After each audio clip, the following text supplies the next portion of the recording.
Shabbat Shalom. I hope you've had a good week.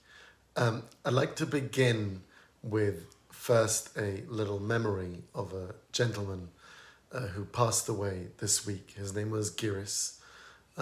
Fantastic, inspiring fellow. But what particularly I'd like to share is he used to follow these messages every single Friday. But how he stood out from everyone else was, instead of, like most people that respond, thank you, Shabbat Shalom, he would always challenge me, always push me to say, you've said something wrong, say something different, whichever it is. So please, all of you, learn from Giris.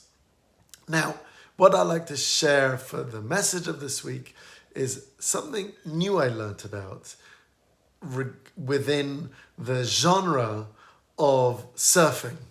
I don't know how many of you here go surfing, but this new idea, it's called duck diving.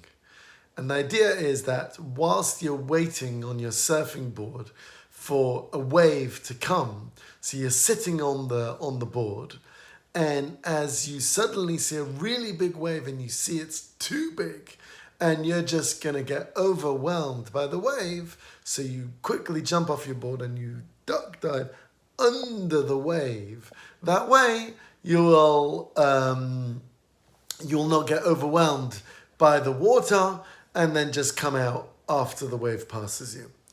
And it's like, wow, the message of this idea, where, usually through life you want to try and ride the waves, or if we can even sing when you're riding the waves of life. I guess the question is, when you see a wave, how do you identify a big wave that's going to be too much? And too often we end up thinking we can fight it.